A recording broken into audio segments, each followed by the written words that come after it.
የአሜሪካ ኢሚግሬሽን እና ጉምሩክ ህግ አስፈጻሚ መስሪያ ቤት ራሱን የፋኖ አባል አድርጎ የገለጸን ሰለሞን ቦጋለ የተባለ ግለሰብ ወደ ኢትዮጵያ ማባረሩን አስታውቋል። ዝርዝር መረጃውን የምናካፍላችሁ ነው የሚሆነው።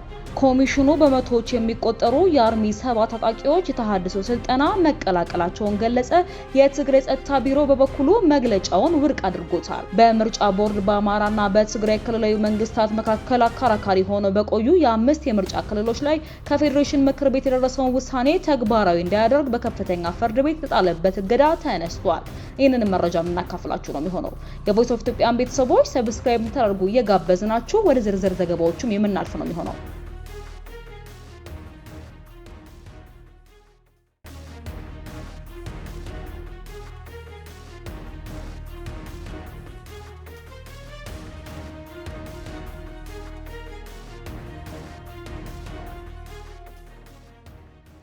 የአሜሪካ ኢሚግሬሽን እና ጉምሩክ ህግ አስፈጻሚ መስሪያ ቤት ራሱን የፋኖ አባል አድርጎ የገለጸን ሰለሞን ቦጋለ የተባለን ግለሰብ ወደ ኢትዮጵያ ማባረሩን አስታውቋል። መስሪያ ቤቱ ሐሙስ መጋቢት 4 2018 ዓ.ም የግለሰቡን ፎቶግራፍ አያይዞ በአሰራጨው ልጥፍ ሰለሞንን የገለጸው የሰብአዊ መብቶች ጥሰት ፈጻሚ የተጣቂ ቡድን አባልና የዘር ማጥፋት ተጽዕኖ ፈጣሪ በሚልም ነው። ሰለሞን የተባረረው የኢሚግሬሽን መኮንኖች በርካታ የማህበራዊ ሚዲያ አካውንቶችን ካገኙ በኋላ እንደሆነም ተገልጿል። በእነዚህ አካውንቶች በይፋ ራሱን የደረጃ 3 የሽብር ቡድን ፋኖ አባል አድርጎ ገልጿል ብሏል።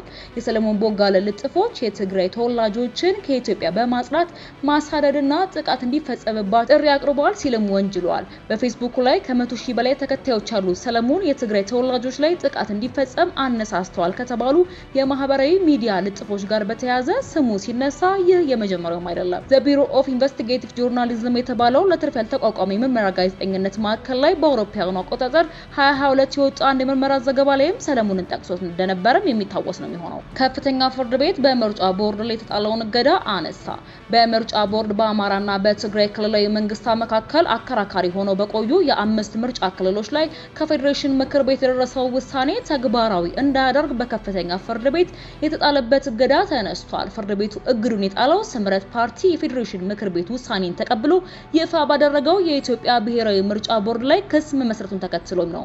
በፌዴሬሽን ምክር ቤት ለምርጫ ቦርድ በላከው ደብዳቤ በአማራና በትግራይ ክልላዊ መንግስታት መካከል አከራካሪ ሆነው የቆዩ የ5 የምርጫ ክልሎች ይገባኛል ጥያቄው እስኪፈታ ከትግራይ ክልላዊ መንግስት ውጪ ሆነው ለብቻቸው በቀጥታ ለህዝብ ተወካዮች ምክር ቤት ምርጫ እንዲደረግ መወሰኑን የሚገልጽ ነበር።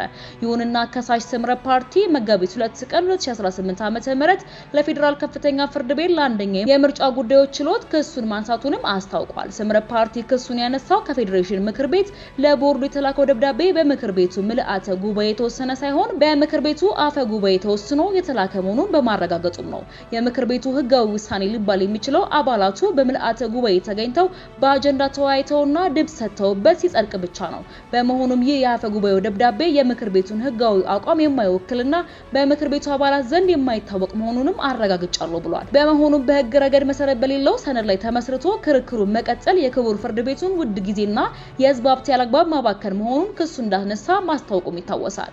ስምረት ፓርቲ በቦርዱ ላይ መሰረተውን ክስ መጋቢት 2 ቀን 2018 ዓ.ም ማንሳቱን ተከትሎ ፍርድ ቤቱ በምርጫ ቦርድ ላይ ጣለውን እግድ በዛሬው ዕለትም አንስቶታል። የቮይስ ኦፍ ኢትዮጵያን ቤተሰቦች ዳግም ሰብስክራይብ ማድረጋችሁን እያስታወስናችሁ ወደ መጨረሻው ዘገባ እናልፋለን።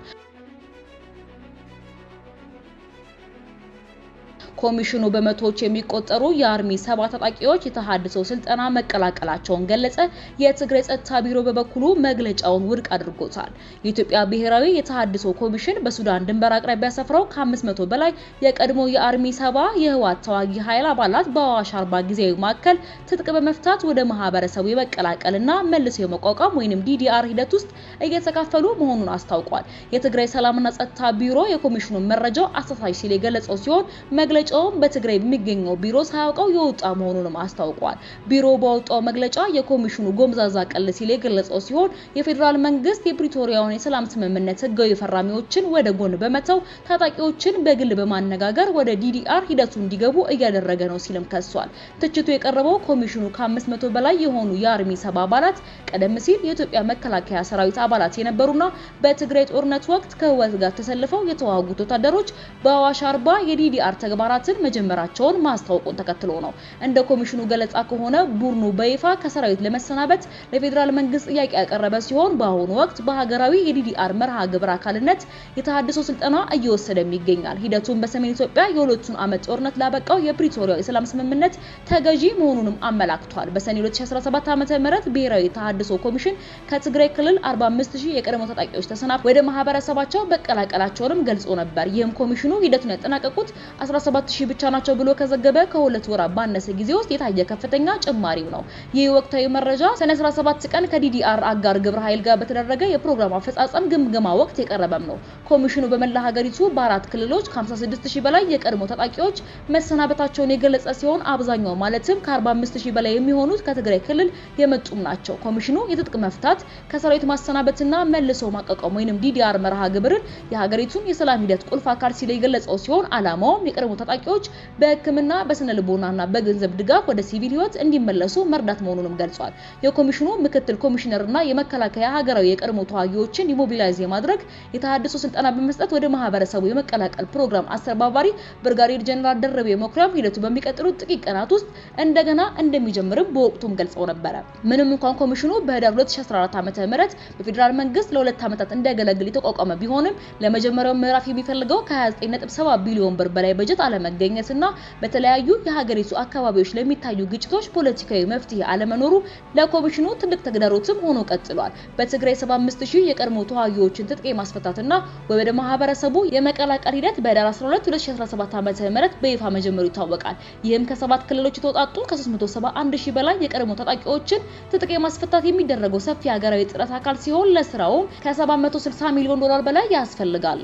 ቀደም ሲል በትግራይ ክልል በመቀሌና አደጋ ሐሙስ ማዕከላት 5728 የቀድሞ ታጣቂዎች በተሃድሶ ስልጠና አልፈው ማህበረሰቡ መቀላቀላቸውን የብሔራዊ ተሃድሶ ኮሚሽን ማስታወቁ ይታወሳል። ይሁን እንጂ የኮሚሽኑ የቅርብ ጊዜ ሪፖርት የሂደቱን ህጋዊነት በተጠየቀው በትግራይ ብሔራዊ ደህንነት ቢሮ ትችት ገጥሞታል። ቢሮ ባወጣው መግለጫ ኮሚሽኑ በትግራይ የሚገኘውን ቅርንጫፍ ሳያማክር ለቡድኑ የዲዲአር ስራ መጀመሩ መግለጹ ጎምዛዛ ቀልድም ነው ሲል ገልጿል።